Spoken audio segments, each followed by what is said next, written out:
बिस्मिल्लाहिर्रहमानिर्रहीम, अस्सलाम वालेकुम नाज़रीन, आप देख रहे हैं दिलास चार। मैं हूं यासिर रशीद और स्टूडियो में मेरे साथ मौजूद हैं सीनियर सहाफ़ी राना मोहम्मद अजीम साहब। नाज़रीन, पाकिस्तान डेमोक्रेटिक मूवमेंट का आज सरबराही इजलास हुआ जिसमें आइंदा की हिकमत अमली पर गौर किया गया है। PDM ने इस्तीफ़ों का ऑप्शन अभी भी ज़ेर गौर रखा है और इस्तीफ़ों का ऑप्शन इस्तेमाल किया जा सकता है। लॉन्ग मार्च की तारीख का तयन नहीं हो सका, लेकिन लॉन्ग मार्च के हवाले से बाज़गश्त और उस पर बहस भी हो चुकी है। इसके साथ साथ आज जो PDM के सरबराही इजलास से गैर हाजिर अराकीन थे उनको शो कॉज नोटिस जारी करने का फैसला किया गया है। इसके साथ साथ PDM का यह मानना है कि 2022 में यह हुकूमत खत्म हो जाए, नए इलेक्शन हो और नई हुकूमत वजूद में आए, तभी इस मुल्क की बेहतरी का कुछ फैसला हो सकता है।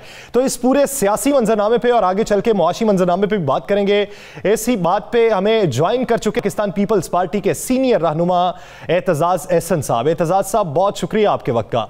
एतजाज एहसन साहब, PDM ने अभी जो फैसले किए हैं, आज सरबराही इजलास में जो गौर खोज किया गया है, क्या समझते हैं कि पाकिस्तान पीपल्स पार्टी के बगैर PDM की तहरीक क्या कामयाब हो सकती है कभी? वो उनकी अपनी सोच है, उनकी है, उनके तो ये तो PDM ने क्या सोचना है या क्या उनका तजजिया है या जायजा है, ये तो इस पर डिपेंड करता है ना। अब वो समझते हैं कि वो कामयाब हो सकते हैं तो उनको जोर आजमाने से कोई रोक तो नहीं सकता। कोई एक पीसफुल अंदाज से, पुरअमन अंदाज से अगर वो जलसे जुलूस करते हैं तो उनका ये हक है। हमें उस पर कॉमेंट करने की क्या जरूरत है? इत्तेजाज साहब, बिल्कुल आपने दुरुस्त कहा कि उनका हक क्या करना चाहिए। आप समझते हैं कि क्या मुस्लिम लीग नून असेंबलियों से इस्तीफे दे देगी? मेरा नहीं ख्याल असेंबलियों से इस्तीफे कोई भी देगा इनमें से। और हमारी तो पोजीशन रही है, इनको हमने बचाया PDM वालों को। ये तो देने के बड़े इन्होंने तो अपनी तरफ से वो पहले वो क्लेम किया था, दावा किया था कि इस्तीफे पार्टी सरबराहों के जरिए पहुंच गए हैं मौलाना के पास और बस जब चाहेंगे इस्तेमाल करेंगे। हमने इनको कहा कि ये फोरम नहीं छोड़ना चाहिए। कि चेयरमैन बिलावल ने समझाया, आसिफ जरदारी ने समझाया, आप फोरम पार्लियामेंट का क्यों छोड़ेंगे? एक अपना एक इंस्ट्रूमेंट है अपनी पीसफुल स्ट्रगल का, तो उसको आप यूं उससे दस्तबरदार हो जाएंगे। तो इस्तीफे दे दिए तो बाहर हो जाएंगे हाउस से, वो फ्लोर से। अब जितनी अपोजिशन हुई है वो फ्लोर ऑफ द हाउस पे ही हुई है उसके बाद। और हमने इनको बताया कि हमारे 1997 में सारे पाकिस्तान में इतनी धांधली हुई थी उस इलेक्शन में कि सारे पाकिस्तान में पीपल्स पार्टी के सिर्फ 17 MNA आए थे, जो मैं तो तस्लीम नहीं कर सकता कि फेयर एंड स्क्वायर इलेक्शन में कभी भी हो सकता है कि इतने मादूदे चंद आए हों। पर बहरहाल इलेक्शन तो यहाँ मुतनाज़े ही रहते हैं। बहरहाल ये उनका हक है, वो उन्होंने पॉलिसी बनाई है। मैं नहीं समझता हमें को इस पे तशवीश या खास कमेंट करने की। इत्तेजाज साहब, EVM को लेकर PDM का यह मानना है कि हम सुप्रीम कोर्ट में जाएंगे, अदालतों का रुख करेंगे, चैलेंज करेंगे इसे।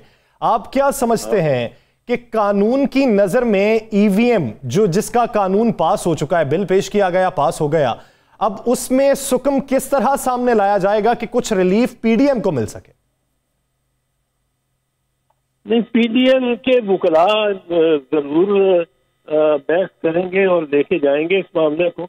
EVM का अभी तक तो कोई डिजाइन तो लॉ ने कानून में नहीं बताया गया कि ये वो प्रिस्क्राइब कर दिया गया कि इस तरह की EVM होगी या उस तरह की होगी। वो तो एक बुनियादी तौर पे लॉ ने फैसला कर दिया कि इलेक्ट्रॉनिक वोटिंग होगी।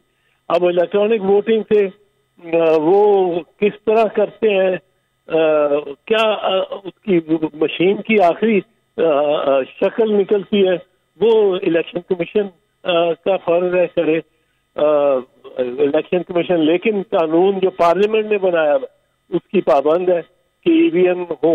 अब PDM जो है वो ईवीएम को के खिलाफ है बिल्कुल। तो उनका मैं पहले से अर्ज कर रहा हूँ कि ये तो हर किसी का सियासी हक है ना कि वो अपने मौक़िफ़ और ईवीएम और का एक मामला बड़ा सीरियस मामला है और इसके बारे में बड़ी संजीदा गुफ्तगू और बातें हुई हैं और होती रही हैं और हुकूमत अपने मौक़िफ़ पे है, अपोजिशन अपने मौक़िफ़ पे है, पीडीएम अपने मौक़िफ़ पे है, पीपल्स पार्टी का मौक़िफ़ भी यहाँ दोनों का, पीडीएम का और पीपल्स पार्टी का एक ही है तकरीबन के ईवीएम को रिजेक्ट करते हैं। तो इसमें अब क्या बनता है, क्या निकलता है, कानून को सेटिसाइड करवा सकते हैं कि नहीं, ये मूवमेंट अगर कोई चलाने की बात हुई तो उसमें यकीनन उतनी स्ट्रेंथ नहीं होगी पीडीएम की मूवमेंट में जितनी अगर पीपल्स पार्टी भी साथ हो तो बढ़ जाएगी उसकी स्ट्रेंथ। पर ये इत्तेजाज हसन साहब, जब भी पीडीएम को कोई ऐसे इजलास होता है जिसे कहा जाता है कि ये फैसला कुन इजलास होगा और इसमें इस्तीफों की और दीगर मामलात की बात होगी, तो उस इजलास से शहबाज शरीफ साहब गैर हाजिर होते हैं, उसमें शहबाज शरीफ साहब नहीं जाते, दूसरी उनकी टीम सारी चली जाती है। क्या आप समझती हैं कि ये लिफ्ट जो है शरीफ खानदान के अंदर है या ये कोई प्लानिंग है कि वो इस्तीफे नहीं देना चाहते या मौलाना साहब को उस तरह कामयाब नहीं होने देना चाहते? ये राना साहब अब पीडीएम और मौलाना जाने और उनके देरीना साथी मुस्लिम लीग नून वाले वो जाने के इतने देरीना साथी नहीं है, पर जोड़ तो अभी हाल ही में बना है उनका। लेकिन बहरहाल ये इससे मैं क्या कमेंट कर सकता हूँ, मुझे चलें इसमें ये बता दें, आपकी सियासत पे और कानून पे बड़ी गहरी नजर है इत्तेजाज साहब। वीडियो लीक, ऑडियो लीक आनी शुरू हो गई है, शरीफ खानदान और मुस्लिम लीग नून सबसे ज्यादा इस पे शोर डाल रहे हैं, वो सबसे ज्यादा। तो क्या मियां नवाज शरीफ की वतन वापसी के बगैर उन्हें कोई रिलीफ मिलता नजर आता है? और क्या आप समझते हैं कि मियां नवाज शरीफ अगर वतन वापस आ जाते हैं तो फिर ऑडियो लीक से उन्हें कोई रिलीफ मिलेगा? नहीं, ऑडियो लीक्स का तो मेरा ख्याल है कि वो सारा जो इन्होंने चक्कर बनाया था नून लीग ने, वो राना शमीम के एफिडेविट से जो मामला शुरू हुआ था उसका तो भांडा फट गया। ये अभी साकिब निसार साहब का जो ऑडियो इन्होंने स्ट्रिप बनाई है, थोड़ी सी स्ट्रिप है, उसमें उन्होंने को 50 अल्फाज की है या 25-30 अल्फाज की है कि जिसमें वो कहते हैं कि खान साहब को लाना है और मियाँ साहब और बेटी को निकालना है और उनको रिलीज नहीं देनी। अब वो तो टुकड़े, क्योंकि आवाज इनको चाहिए थी मियाँ साकिब निसार की, आवाज इनको वही चाहिए। कौन सी तकरीरें कहाँ कर रहे हैं मियाँ साकिब निसार साहब और कहाँ से उठा के उनमें से अल्फाज देखें। वो अगर 50 अल्फाज उन्होंने ये अदा कराने हैं मियाँ साकिब निसार से कि ये मियाँ साहब और बेटी को हमने जमानत उनकी नहीं होने देनी, उनको जेल में रखना है और खान साहब को लाना है, अर्ज करो ये अल्फाज वो लिख के सामने, और उसमें से अब साकिब निसार साहब की उसके बाद वो तकरीरें ढूंढने शुरू हो। आजकल तो बड़ी डिजिटलाइजेशन की वजह से बड़ी आसानी से तकरीरें सारी और वो अल्फाज भी निकल आते हैं। वो अल्फाज उन्होंने जो मुख्तलिफ तकरीरों से वो अल्फाज या वो फ्रेजेस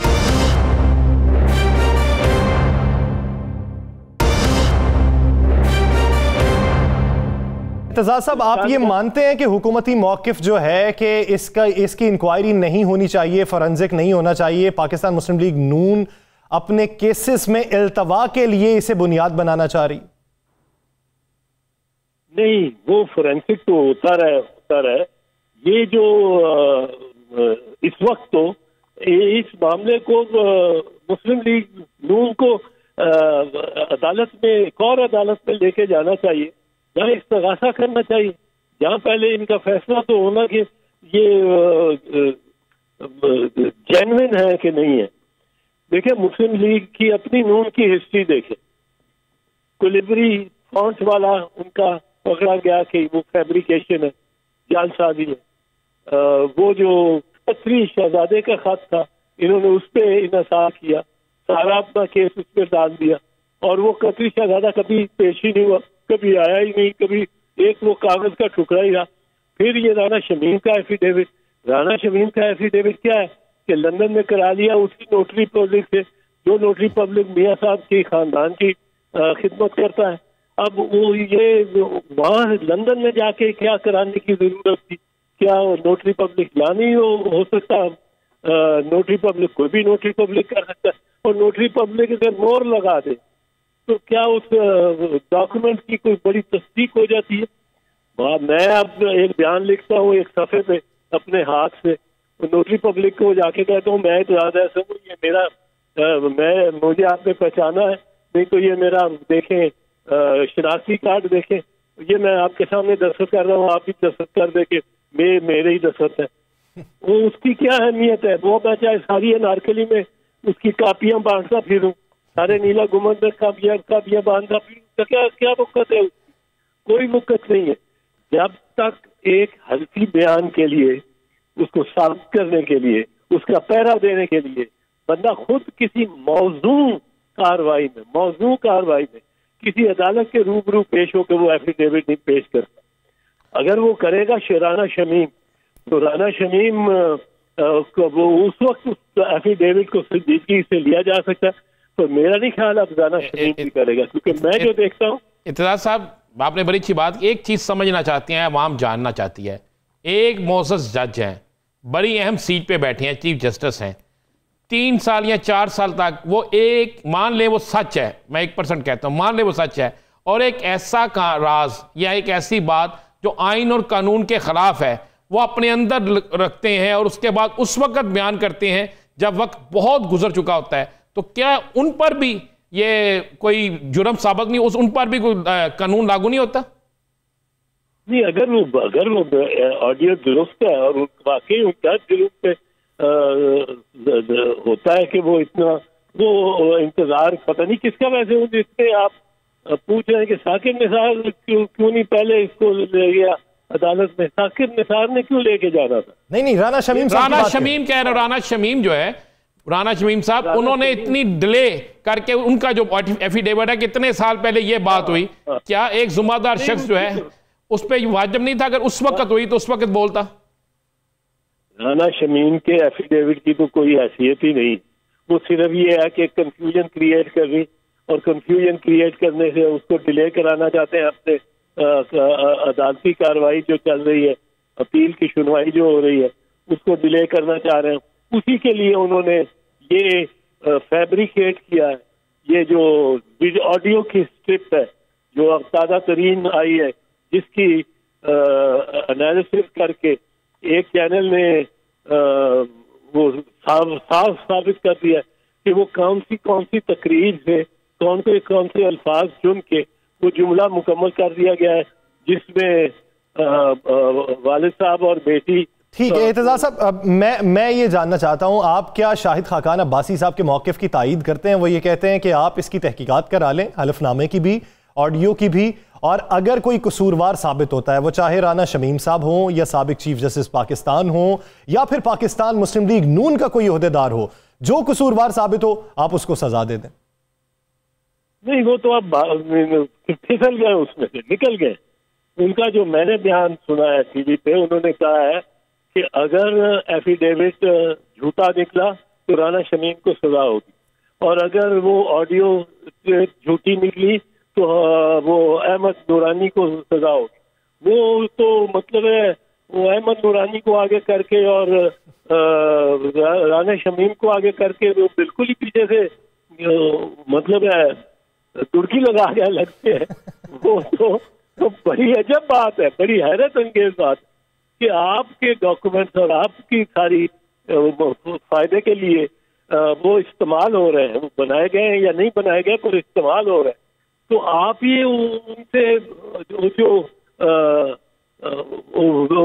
अहमद नूरानी अच्छा भला साफी है, पर वो एक सेल्फ मेड मैन है, वो उसको आप आगे करके और आप पीछे से एक इतनी बड़ी जमात, और वो पैरा ही नहीं दे सकते अपने नफ्स का और अपने बंदे का, जिस पे बोझ आपने इतना डाला है और उसको इतनी तशरीफ दी है और उस ऑडियो पे इतनी आपकी रिलायंस है, पर वो ऑडियो तो वो फट चुका है। ऑडियो का जो मैंने देखा है एनालिसिस, और मैं उस पर यकीन करता हूँ कि वो इसी तरह इन्होंने वो तकरीरें साथ चलती रही, वीडियो दिखा रहा है मीडिया, जिसमें से वो अल्फाज निकाल के और वो एक जुमला बना दिया साकिब निसारी की आवाज में, बिल्कुल उनकी आवाज।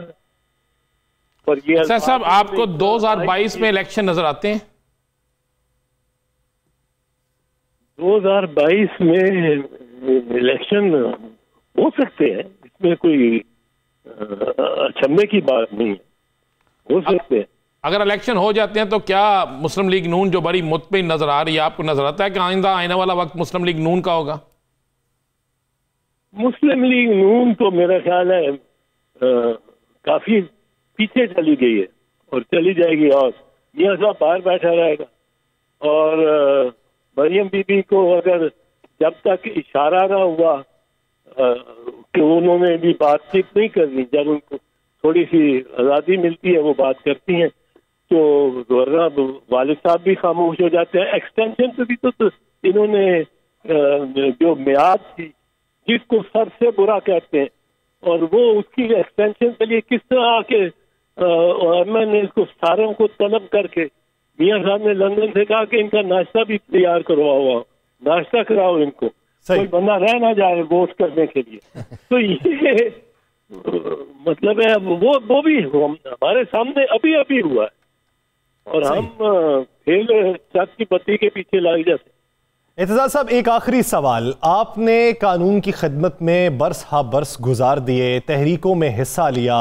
सियासत में भी नाम कमाया और अच्छा नाम कमाया है, क्या समझते हैं आजकल जिस तरह इदारों को तनकीद का निशाना बनाया जाता है, वकला कॉन्फ्रेंसेस के अंदर बाकायदा तौर पे नाम लेके तनकीद का निशाना बनाते हैं और ये कहते हैं कि अदालती निज़ाम पे ये पहरेदार हैं, इस तरह का उस्लूब हमारे अदालती निज़ाम पे और मुआशरे पे किस तरह की छाप छोड़ेगा?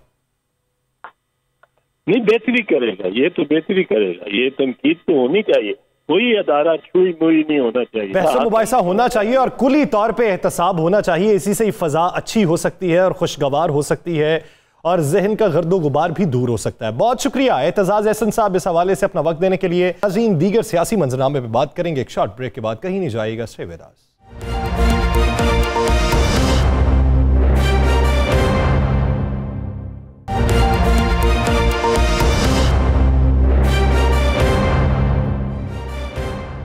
Welcome back. नाज़रीन, ब्रेक से पहले हमने तफसीली गुफ्तगू की एतजाज एहसन साहब से। वो पीडीएम पे ज़्यादा राय नहीं रखना चाहते। वो कहते हैं कि पीडीएम का जो मकसद है वो अपने मकसद में अपने तय कामयाब हो जाए। हर किसी के अपने मकासद हैं। पाकिस्तान पीपल्स पार्टी के कुछ मकासद पीडीएम के मकासद के साथ मिलते हैं, लेकिन उनके मुताबिक 2022 में इलेक्शन हो भी सकते हैं, ये कोई अचंभे की बात नहीं है। तो आज पीडीएम की अंदरूनी कहानी क्या है उस पर ज़रा नज़र डाल लेते हैं कि पीडीएम में जो गैर हाजिर अरकान थे उनकी गैर हाजिरी किस वजह से थी।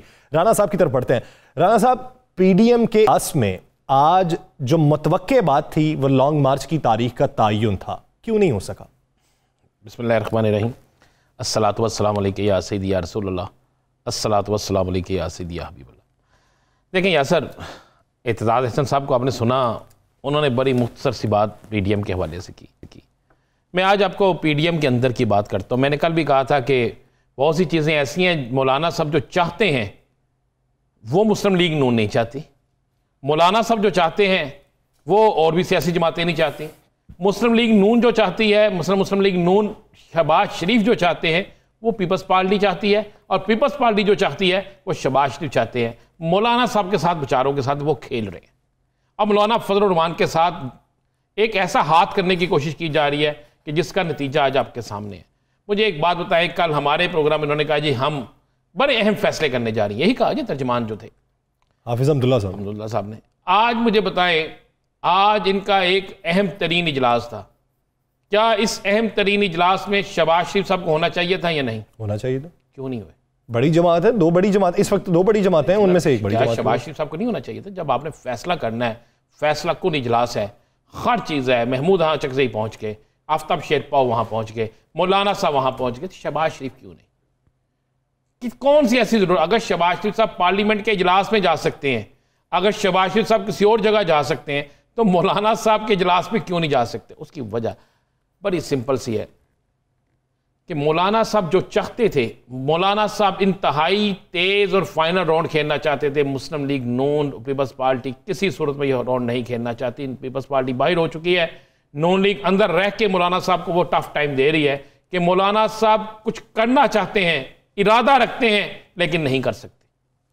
आज लॉन्ग मार्च का ऐलान इसलिए नहीं किया गया कि आज जब इनका इजलास हुआ, जो इनकी अंदरूनी कहानी है, और ये मुझे किसी और ने नहीं, इन्हीं के अंदर बैठे हुए एक शख्स ने कहा, उन्होंने कहा जी उस पर बड़ी चीज़ें डिस्कस हुई, बाहर से कोई टेलीफोन पे भी कुछ राब्ते में थे, स्काइप पे भी कोई राब्तों में थे। तो मौलाना साहब ने कहा जी इस तरह करें कि फरवरी के पहले हफ्ते में फाइनल राउंड कर दें।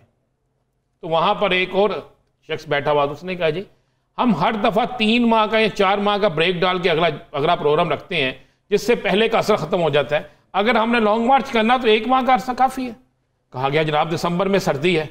उन्होंने कहा जी जब फाइनल राउंड खेलना है तो सर्दी क्या तो गर्मी क्या? उन्होंने कहा जनवरी ले जाएं। उन्होंने कहा जनवरी में भी सर्दी होगी शदीद। उन्होंने कहा फरवरी में मौसम बहार होगा, बड़ा अच्छा मौसम। उन्होंने कहा ठीक है, फरवरी में क्या गारंटी है कि फरवरी में भी ये लॉन्ग मार्च होगा, और क्या गारंटी है कि वो इस्तीफे दिए जाएंगे? उन्होंने कहा जी लॉन्ग मार्च तो एक ही सूरत में होगा कि जब हम इस्लामाबाद जाके बैठे, ये आपको अंदर की बात है कह रहा हूं, तो उसी वक्त तमाम इत्तेहादी इस्तीफे लेकर बाहर आ जाए और आके उस पीडीएम के जुलूस में या जलसे में या धरने में ऐलान करें कि हम ये इस्तीफे दे रहे हैं। यासर साहब, तो जो मुस्लिम लीग नून के लोग वहां बैठे थे, उन्होंने कहा जी पूछ लेते हैं, हम क़यादत फैसला करेगी। उन्होंने कहा फिर आप लेकर क्या इख्तियार आए हैं? इख्तियार लेके आते। मौलाना साहब उस पर नाराज हुए। अच्छा राना साहब, बात अपनी यहीं से आप शुरू कर लीजिएगा। एक सवाल का जवाब बता दें, क्या आपको लगता है कि आज के प्रोग्राम से गैर हाजिर लोगों को शो कॉज नोटिस जारी होंगे? नहीं, आप तो क्या आज के प्रोग्राम के लोगों को, मीटिंग से गैर हाजिर लोगों को शो कॉज कह रहे हैं या मुश्तरका पार्लियामेंट के इजलास? नहीं, मैं पीडीएम के इजलास से। ना पीडीएम के इजलास से गैर हाजिर लोगों को शोकास हो गए, ना पार्लियामेंट के इजलास से गैर हाजिर लोगों को शोकास हो गए। क्यों? पाकिस्तान पीपल्स पार्टी खाली याद सताती है। जरा मुझे याद बता दें, सेनेट से क्या हुआ था? सेनेट में याद है आपको, चेयरमैन सेनेट के इलेक्शन में अदम इत्मीनान के वक्त क्या ऐलान किया गया था कि उन लोगों को सामने लाएंगे, उनको सामने लाकर नोटिस देंगे, उनको फारिग करेंगे। किसी एक को नोटिस दिया?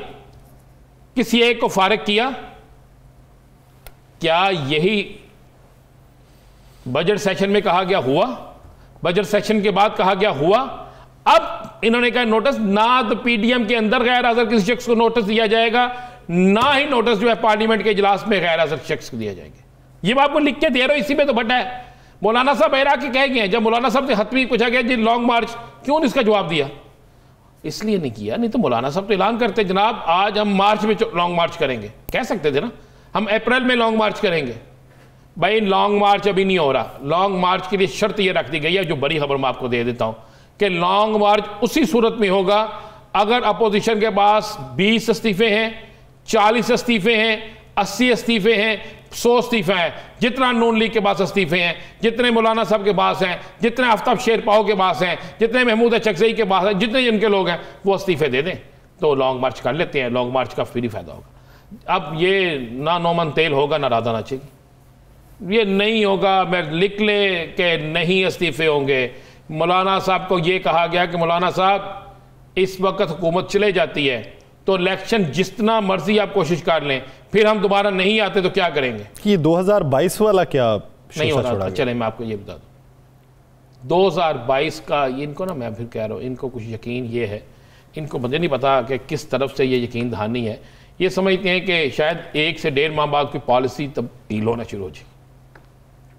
पॉलिसी इसलिए तब्दील नहीं होती यासर जहन में रखिएगा, जो सबसे बड़ी सियासी जमात है वो सबसे ज़्यादा हमले कर रही है। अपोजिशन की सबसे बड़ी सियासी जमात मुस्लिम लीग नून है, सही, सबसे ज़्यादा हमले अदारों पे वो कर रही है। तो मुझे एक बात बताएं, जब आप अदारों पे भी हमले करें, आप अदलिया पे भी हमले करें, आप हसास दारों पे भी हमले करें, आप अशखास पर भी इल्ज़ामात लगाएं, तो मुझे बताएं किसी तीन इतराफ में से एक तरफ तो आपको रखनी चाहिए थी ना, कुछ थोड़ी सी गुंजाइश रखनी चाहिए थी। इसका तो फिर साफ साफ यही जैसे है ना कि सेटलमेंट नहीं हो सकी, बातचीत नहीं बन सकी, तो फिर अपने तहीं फिर इल्जामात से ही काम चलाया। मैं नहीं कह सकता सेटलमेंट बन सकी कि नहीं बन सकी। एक शख्स तो आज भी इस सेटलमेंट के लिए कोशिश कर रहा था एक शख्स तो आज भी कोशिश कर रहा था, और भतीजी जो है शायद उस कोशिश पे फिर पानी फेर दे। मैं आपको बिल्कुल ये मुसद्दका कह रहा हूँ, जिस तरह एक दिन अकेले गाड़ी में साहब निकल गए थे और आगे मुलाकात नहीं, आप नहीं राना साहब, फिर आप ये कहना चाह रहे हैं कि उसी की वजह से आज के प्रोग्राम से गैर हाजिर रहे वो? जी बिल्कुल इसी तरह मैं बिल्कुल कह रहा हूँ कि वो आगे भी प्रोग्रामों से गैर हाजिर रहेंगे। फिर तो ये बात मौलाना तक पहुंचाई गई होगी। मौलाना साहब को भी पता है, मौलाना साहब भी तो किसी ना किसी को मिलते हैं ना, नहीं मिलते? नहीं, वो खुद कह चुके हैं वो खुद मिलते हैं। फिर मुझे बताएं, सब अपनी कोशिश कर रहे हैं। आपका क्या आ रहा है? बिलावल जो है वो उसका शुक्रिया अदा करने गए थे मौलाना का।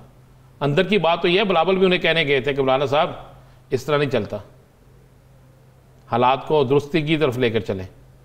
ये आज ऐलान नहीं हुआ, चले कुछ भी वजह लगा लें, चले मान ले हमारे वाली बात गलत है, चले ये वो तो अपोजिशन कहेगी नहीं सर हमारी बात वैसे ही गलत है, अपोजिशन जो कहेगी वो सच कहेगी। ठीक है, चले सच कहेगी। क्यों नहीं ऐलान किया आज? क्यों नहीं ऐलान किया आज के पूरे इजलास का लुबे लुबाब क्या था? चले मुझे ये बताओ, कोई एक चीज थी क्या? आज का इजलास फोटो सेशन था? ये इजलास इसलिए था जो गैर हाज़िर उनको नोटिस देंगे, इलायची वाली चाय और लॉन्ग मार्च पे बात, बस यही बात है। जिस दिन ये खत्मी ऐलान करेंगे तो उस दिन फैसला हो जाएगा कि मुस्लिम लीग नून इनके साथ खड़ी है या नहीं खड़ी। मैंने तो आपको बता दूं, आज उन्होंने ये भी कहा कि लाहौर से शुरू करेंगे लॉन्ग मार्च। उन्होंने कहा जी किस लाहौर से शुरू करें? हम लाहौर में बैठे इंतजार करते रहे, मियाँ शबाशी साहब आए नहीं, ये सराज इजलास में नहीं आए। ये भी कहा गया मौलाना साहब की तरफ से। और मैं अंदरूनी आपको ये मैंने किस्सा मुख्तसर आखिरी बात तो आपको अंदरूनी बता दी है कि मौलाना साहब नाराज थे, नाराज होकर निकले। अपनी हफ़्फ़त बनाने के लिए प्रेस कॉन्फ्रेंस की शर्त यही रख दी गई है, ये शर्त रख दी गई है, ये शर्त रख दी गई है कि इस्तीफे होंगे तो लॉन्ग मार्च और इस्लामाबाद में पड़ाव होगा। आपने जितनी शर्तें बता दी मुझे लगता है 5-7 रखी। मैं कह रहा हूं आपको, बिल्कुल मैं कह रहा हूं, लॉन्ग मार्च उसी सूरत में इस्लामाबाद में डेरा डाला जाएगा कि अगर इस्तीफे होंगे, और अगर इस्तीफों के बगैर डेरा डाला जाएगा तो मौलाना का कहना हम नाकाम होंगे। इस्तीफे देंगे तो प्रेशर बनेगा। अब इस्तीफे कौन देगा उसके लिए तैयार कोई नहीं। अभी हम मुस्लिम लीग नून के रहनुमा भी हमारे साथ होंगे अभी ना, उनसे पूछ लीजिएगा, इस्तीफे देने के लिए तैयार नहीं है। क्यों इस्तीफे देंगे? वो कहते हैं हम हल्कों से मुंतखब हो, क्या है हमें अवाम ने मुंतखब किया है, हमें मौलाना साहब ने मुंतखब नहीं किया, हमें PDM ने मुंतखब नहीं किया, हमें हल्के के लोगों ने मुंतखब किया, तो हम उनके कहने पे इस्तीफे दें, उनके कहने पे हम रहेंगे या वैसे करेंगे? तो कोई इस्तीफे नहीं देने, ना इस्तीफे होंगे, ना मौलाना साहब का वो लॉन्ग मार्च होगा जिसकी वो तवक्को कर रहे हैं। लिहाजा 2022 में इलेक्शन होते नजर नहीं आते।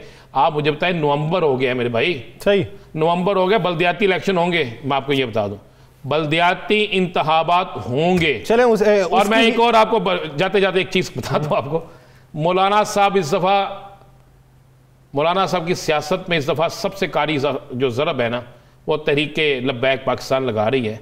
आप देख लीजिएगा, आने वाले इलेक्शन में, बल्दियाती इलेक्शन हो या दूसरे इलेक्शन हो, इसमें तहरीक लब्बैक पाकिस्तान जो है वो मौलाना साहब से बड़ी जमात होगी।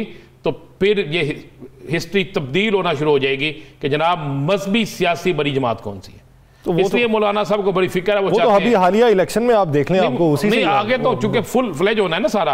आज तो उन्होंने बल्दियाती इलेक्शन का खुल के ऐलान भी कर दिया है कि हम हर हल्के से बल्दियाती इलेक्शन लड़ेंगे, हम भरपूर तरीके से लड़ेंगे। आज तो इस तरह लगा जैसे उन्होंने पूरी तैयारी कर ली है। तो फिर ये तो मौलाना साहब जो है वो आखिरी राउंड खेल रहे हैं। अगर मौलाना साहब को बताया कि मैं इस राउंड में कामयाब हो गया तो हो गया, ना काम हुआ, कामयाब ना हो सका, तो फिर मौलाना साहब। चले इसे इलेक्शन कैंपेन समझ लेते हैं। राना साहब आगे बढ़ते हैं और बात करते हैं मुबैना ऑडियो स्कैंडल के हवाले से। बात कहाँ से शुरू हुई, कहाँ तक जा पहुँची, ये लगता है कि अभी भी नहीं रुकेगी। ये इसका लुब्बे लुबाब है क्या, मिलेगा क्या किसको? चले यासर आप भी हिसाब से ना एक नई खबर ले लेते हैं। हमने कल एक खबर दी थी, आज तस्दीक होना शुरू हो गई है। आज तो एतजाज़ हसन ने भी कह दिया ना। तो यासर साहब, इस मुबैना ऑडियो जो है, इसके जो मौजूद थे, इसके पीछे जो लोग थे, जहाँ से बैठ के ये सारा कुछ हुआ, उसकी भी एक ऑडियो आ रही है। अच्छा। एक उस गुफ्तगू की ऑडियो भी आ रही है। सुभान अल्लाह। और मैं आपको ये भी बता दूं कि अभी एप्लीकेशन तो नहीं दी गई, लेकिन पाकिस्तान के एक अहम अदारे ने उस पर काम शुरू कर दिया है। और मेरे पास इतला ये है कि चंद दिन में बेइंतहा अहम शख्सियत, बेइंतहा तो बड़ी एक अहम शख्सियत जो है सियासी, एक तो वो बेनकाब होगी, और हो सकता है कुछ मेरी बरादरी के लोग भी उस ऑडियो में आ जाएं, और एक शख्स जो है उसका बयान भी आने वाला है। चलिए मैं आपको बता देता हूँ, एक शख्स का बयान आने वाला है जो इकरार करेगा कि ये सारा काम किसने किस तरह कितने पैसे दे के किया, और उसके बाद उसके बयान पे कानूनी कार्रवाई मुकम्मल होगी। और मैं आपको ये बताऊँ, ये जो आज कह रहे हैं ना जी कि जिसने किया वो भुगते, नहीं, सिर्फ वो नहीं भुगतेगा, फिर वो भी कहेगा कि जनाब मुझसे फ़लाँ ने फ़लाँ के ज़रिए करवाया। और मैं आपको ये भी बता दूँ, चले एक और बड़ा गवाह मिल गया उनको। उस गवाह जो है वो किसी दौर में मीडिया सेल में होता था मरियम साहिबा के। अच्छा। और बड़ा उनके करीब तरीन था, और आजकल वो हुकूमत की एक शख्सियत के बड़े करीब तरीन है। आजकल वो हुकूमत की एक शख्सियत के बड़े करीब तरीन है, और उसने ये इंकशाफ किया है कि ये सारा कुछ जो होता था उनके दौर में, वो किस किस तरीके से होता था, और अब वो कौन कौन करता है, और उस कौन कौन करने तक किस तक चीज़ पहुंच चुकी है। और मैं आपको ये बता दूं, ये जो मुबैना ऑडियो सामने आई है और ये बाकी चीज़ें आई है, ये आज से कम 6 माह पहले तैयार कर ली गई थी। इसके लिए तयन किया जा रहा था कुछ तबादलों का, कुछ तैनातियों का, और ये सोच रहे थे कि शायद इससे हमें इस तरीके से रिलीफ मिलेगा। राणा साहब, पेशियों का इंतजार नहीं हो रहा था? ये उसके बाद ही सारा कुछ हो रहा था। पेशियाँ तो जब चाहती हैं, जिस तारीख को चाहती हैं डलवा लेते हैं, अगली तारीख पे फिर आप अपना लायर चेंज कर लें, क्या होगा आपको। कानून में बड़ी चीज़ें मौजूद होती हैं यासर, और ये जितने दिन मैं आपको कह रहा हूँ, कुछ दिन बाद हम शायद अगले हफ्ते में जब प्रोग्राम कर रहे होंगे तो ये चीज़ें सामने आ चुकी होंगी। ये आपको मुसद्दक़ा बातें कह रहा हूँ, ये चीज़ें सामने आ चुकी होंगी। इस मुबैना स्कैंडल में एतजाज़ अहसन ने दुरुस्त कहा है, एतजाज़ अहसन साहब ने, कि ये खुद फंस गए हैं। अब मुझे एक बात बताएं, इतना कुछ आपके पास सबूत हो और आप आके अदालतों में उसका दिफा भी ना करें। मेरे पास इतना होता, मुझ पे ये इल्ज़ाम होता।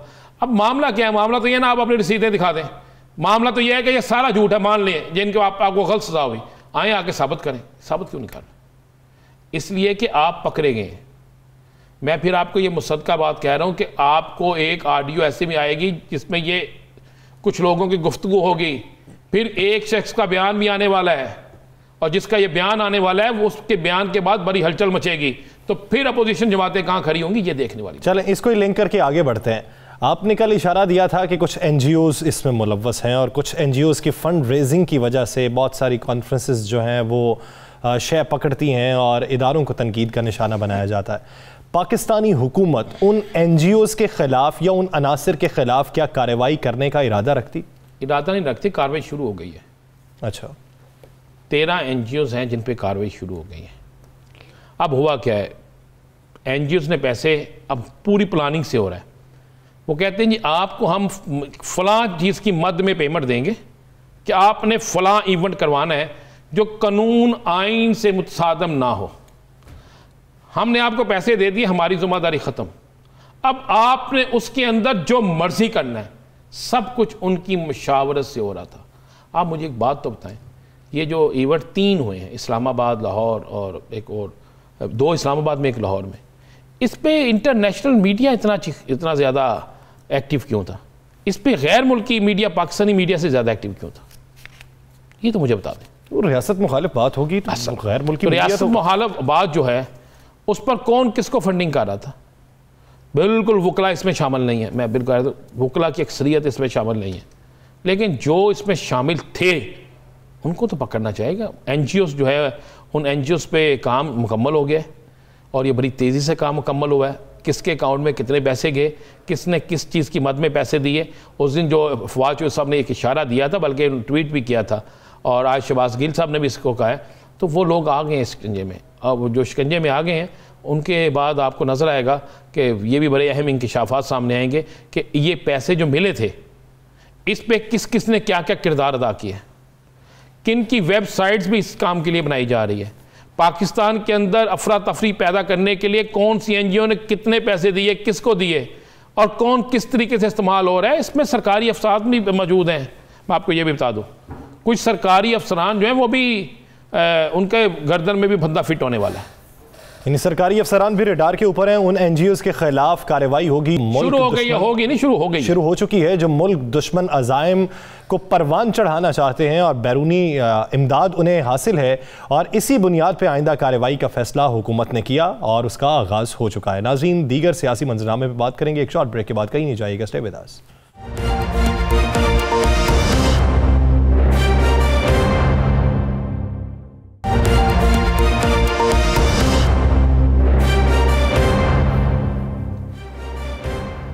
Welcome back. नाज़रीन, पाकिस्तान पीपल्स पार्टी की राय भी ले ली, कानूनी नुक्ता नज़र भी देख लिया, अपोजिशन की हिकमत अमली भी हमारे सामने आ गई, अंदरूनी कहानी भी बयान कर दिया।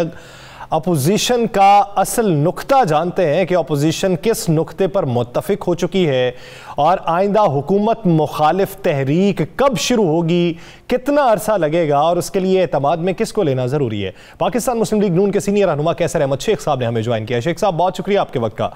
शेख साहब, आज के हवाले से खबर तो ये थी कि आज के दिन लॉन्ग मार्च की तारीख का तयन किया जाएगा, लेकिन अभी तक लॉन्ग मार्च की तारीख नहीं आई। फिर से इस्तीफों की बाज़गश सुनाई दे रही है। क्या इस्तीफे देने पे फिर से गौर हो रहा है? बिस्मिल्लाहिर्रहमानिर्रहीम। राना अजीम साहब, आज जो मीटिंग हुई उसमें ये सारी चीज़ें डिस्कस हुई और मुख्तलिफ ऑप्शंस पे गौर किया गया। और असल तो देखिए ना कि PDM में अभी तक पीपल पार्टी तो शामिल नहीं है। हाँ, हमारे यहाँ जो कौमी असम्बली है उसमें जो जॉइंट अपोजिशन है उसमें पीपल पार्टी भी शामिल है। तो ये अभी आज जो है ना, ये थ्रेडबेयर डिस्कस आपस में हुई है PDM की, लेकिन हम ये चाहते हैं कि और ज़्यादा यूनिटी हो और ज़्यादा इकट्ठ हो और सारे मुतफिका तौर पर जो फैसले हों, इसलिए हमने और टाइम दिया। देखिए, ये सारी अभी तो खुफिया राज हैं ये, क्योंकि हर चीज़ रिवील तो नहीं की जा सकती ना, लेकिन 6 दिसंबर तक जो चीज़ होगी बिल्कुल सही तरीके से और एक यूनाइटेड कंसेंसस से पेश होगी और आपके सामने आ जाएगी। शेख साहब, तो ये तो शेख साहब आपने कहा 6 दिसंबर तक सब कुछ सामने आ जाएगा। पीपल्स पार्टी रजू नहीं करती PDM से, पीपल्स पार्टी इस्तीफे देने के हक में नहीं है, तो फिर आप भी इस्तीफे नहीं ना देंगे? जी, हमारी कोशिश है कि सारे मुतफिक का फैसला हो। आप दुरुस्त कह रहे हैं कि हमारे, इसीलिए तो हम टाइम ले रहे हैं ना। हम कोशिश कर रहे हैं कि सारी अपोजिशन एक ही पेज पे आ जाए और मुतफिक का फैसले करे, और इसके लिए हमें और टाइम चाहिए। और मैं ये समझता हूँ कि गुफ्तगू शुनीर से जो कुछ हमने इजहार किया है ना, ये असम्बली में जो जॉइंट सेशन में पार्लियामेंट में, देखिए पहली बार मेरे ख्याल में मुस्लिम लीग के 99 मेंबर्स कौमी असम्बली और सेनेटर सब के सब हाजिर थे, सब उस वक्त प्रेजेंट थे। और उसके बाद पीपल पार्टी भी गैर हाजिर कौन था? वहाँ मियां शहबाज शरीफ नहीं, मैं अर्ज कर रहा शेख साहब, फिर गैर हाजिर कौन था? आपके 99% हाजिर थे, तो गैर हाजिर किसके थे? 100% हमारे तो 100% हाजिर थे। 4 मेंबर शायद पीपल पार्टी के कोई बीमार थे, नवीद कमर साहब कोई बाहर थे, तो इस बड़ी ऐसी हालात की वजह से नहीं आए। लेकिन मैं मियां शहबाज शरीफ साहब को बहुत ज़्यादा इसमें सराहूँगा। देखिए ना, उन्होंने एक तो पूरी मुस्लिम लीग को इकट्ठा कर दिया। इसमें भी मुख्तलिफ इख्तलाफ राय होता है, लेकिन वहाँ पहली बार 99 हमारे टोटल मेंबर हैं और पहली बार ये सारे कलेक्टिवली वहाँ आए। और मियां शहबाज शरीफ साहब की लीडरशिप में ये चैरिस्मेटिक लीडरशिप है। और उसके बाद आप देखिए पीपल पार्टी भी हमारे साथ आ गई, हालांकि पार्लियामेंट के अंदर पाकिस्तान मुस्लिम लीग मुनज़्ज़म हो चुकी है। आज सरबराही इजलास था PDM का। अगर PDM का रवायती इजलास होता तो ठीक था, सरबराही इजलास में आज शहबाज शरीफ साहब मौजूद क्यों नहीं थे? जी, उन्होंने वैसे खिताब किया है, उस पर जो मेरी नॉलेज है उसमें ये है कि उन्होंने वैसे जो है बात की है, लेकिन खुद जा नहीं सके वहाँ। तो वो तो अब 6 दिसंबर को हमने मुश्तरका और मुतहिदा मीटिंग करके हम उसमें सारे इंशाल्लाह मौजूद भी होंगे।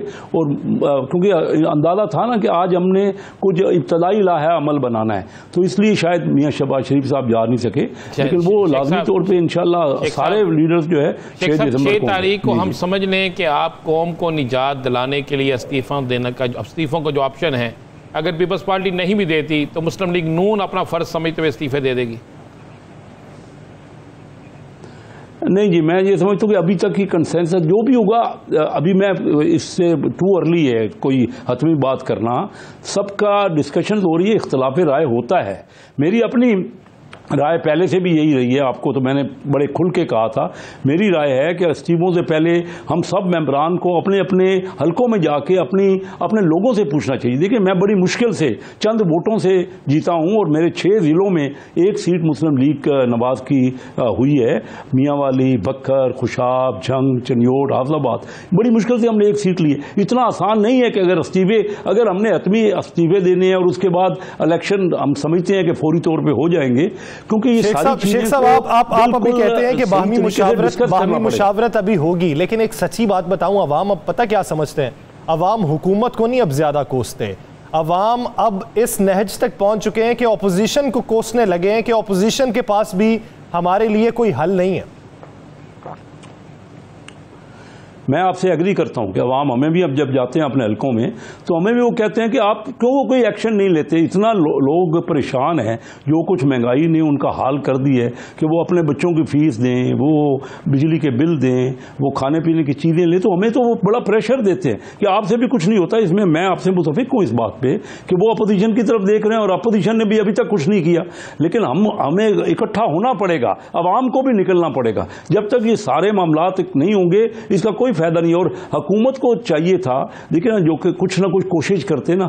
हुकूमत ने क्या किया, जो इकट्ठा हमारा मुश्तरका इजलास हुआ, उसमें रोड की तरह 33 डिस्कस ही नहीं हुए। बड़े बड़े मतलब स्टेट बैंक को ऑटोनॉमी दे दी गई इस तरह का, और मसलन ईवीएम के ऊपर फैसला कर दिया गया। बिल्कुल आप कह रहे हैं, आपका मौक़िफ़ है। मुश्तरका इजलास तो हो गया, आपकी हाज़िरी मुकम्मल होगी। उसके बाद सेनेट का एक इजलास हुआ। सेनेट के इजलास में अचानक हाज़िरी कम हो गई, वहाँ पे कई बिल पास हो गए जहाँ पे अक्सरियत आपकी थी, तो वो क्या हुआ? धोखा हुआ कोई? ये देखिए, एक तो उन्होंने हुकूमत ने चालाकी की, बगैर वो जो है ना एजेंडा लेके आए, सप्लीमेंट्री एजेंडा लेके आए, और फिर हमारे भी मेंबरान को चाहिए था। बिल्कुल आप दुरुस्त कह रहे हैं। यहाँ जब तक हम अलर्ट नहीं होंगे, हमारी अपोजिशन इकट्ठी नहीं होगी, अगर इस तरह के नहीं होंगे,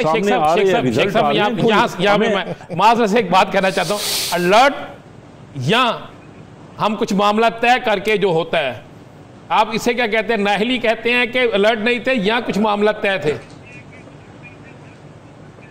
देखिए राना अजीम साहब, ये तो सारी चीज़ें फिर लोगों में अप्रीहेंशन तो बनती हैं ना, जब ये चीज़ें आती हैं सामने। हर मौके पर तो ऐसा नहीं होना चाहिए ना। हमारे मेंबरान जब पहले चेयरमैन के बारे में नो कॉन्फिडेंस हुआ, उसके बाद नए चेयरमैन बने सेनेट के जो, तो ये सारे मामला तो सामने हैं। लोगों में तो मुख्तलिफ तनकीद तो होती है ना। हमें तो ये देखना पड़ेगा कि मैं ये कहता हूँ, देखें ना, हमारा जो भी, इसीलिए तो हम कंसेंसस बनाना चाह रहे हैं कि सारे खुल के अपनी वजाहत करें, अपना पॉइंट ऑफ व्यू दें और मुल्क की बेहतरी के लिए, आम आदमी के मसाइल का हल निकालें। हम अपना ही नहीं देखते रहें कि हमें फायदा कहाँ है और हमें किस तरह अपनी कुर्सियां संभालनी है। हमें तो देखना है कि अवाम के, और मुल्क हमारा नीचे जा रहा है। मुल्क में जो सूरत हाल बन रही है वो दुनिया के तमाम मुल्कों से, तो हम हर सूरत में जब कोई भी चीज़ सामने आती है तो उसमें दुनिया के तमाम मुल्कों से तो हम नीचे चले गए। हमने किया क्या है? ये जो आज 75 साल होने वाले हैं हमारे मुल्क की, प्लाटिनम जुबली होने वाली है, तो उसमें क्या हमने मुल्क, हम देखें ना कि हमारे टारगेट क्या थे। पीडीएम ने आज ये फैसला किया कि 2022 में नए इलेक्शन होने चाहिए, नए इंतखाबात के बाद नई हुकूमत आनी चाहिए। तो अगर आपने अभी तक बाहमी मुशावरत ही नहीं की इस्तीफों के मामले पे, तो ये फिर 2022 के इलेक्शन कैसे देख रहे हैं? जी सब हम ये तो मुतफिक हैं कि इलेक्शन होने चाहिए जल्द से जल्द और नई हुकूमत आनी चाहिए, इसमें तो तमाम पार्टियां मुतफिक हैं। बामी मुशावरत कई बार से हो रही है और आज की मीटिंग में भी हुई है, ये तो तसलसल जारी है और इंशाअल्लाह हम 6 दिसंबर तक आप देखेंगे, आप 1.5 साल से ही हो रही है, आप देखेंगे अभी हतमी तौर पे 6 ये मौका आ गया। हम समझते हैं कि हम 6 दिसंबर तक अपने कंक्रीट फैसलों का ऐलान कर देंगे और हुकूमत को बड़ी मुश्किल पेश आएगी, क्योंकि वो जी क्या मियां मोहम्मद नवाज शरीफ साहब वतन वापस आ रहे हैं? ये एक सोशल मीडिया पे बड़ा शोर मचा हुआ है कि मियां साहब वापस आ रहे हैं, आपको पास कोई इतला है? बड़े मुतहर्रिक आप उनके कारकुन भी हैं, MNA भी हैं, बड़े करीब भी हैं। नहीं, मेरे राना नदीम साहब मेरी ज़ाती कोई इतला नहीं है, मेरा कोई इतना राब्ता भी उनसे ज़्यादा नहीं है, लेकिन देखिए वो जब वो अप्रोप्रिएट समझेंगे, वो मुल्क के हरदिल अजीज रहनुमा हैं और पॉलिटिशियन हैं, और वो ही देखिए आज भी उन्हीं के बारे में बातें हो रही हैं ना, उन्हीं के वो इस मतलब एक कोशिश तो की गई थी ना कि मियां नवाज शरीफ को वो भुला दिया जाए, लेकिन वो बहुत ज़्यादा हर जगह अपने हर जगह वो डिस्कस होते हैं, जब वो बेहतर समझेंगे वो पाकिस्तान वापस भी आ जाएंगे और ऑपोजिशन उम्मीद करते हैं कि जल्द से जल्द कोई हिकमत अमली तरतीब दे दे। बहुत शुक्रिया कैसर अहमद शेख साहब इस हवाले से अपना वक्त देने। नाज़रीन, द लास्ट स्टार से मुझे और राना अजीम साहब को दीजिए इजाजत, अपना ख्याल रखिएगा, अल्लाह ने के पास।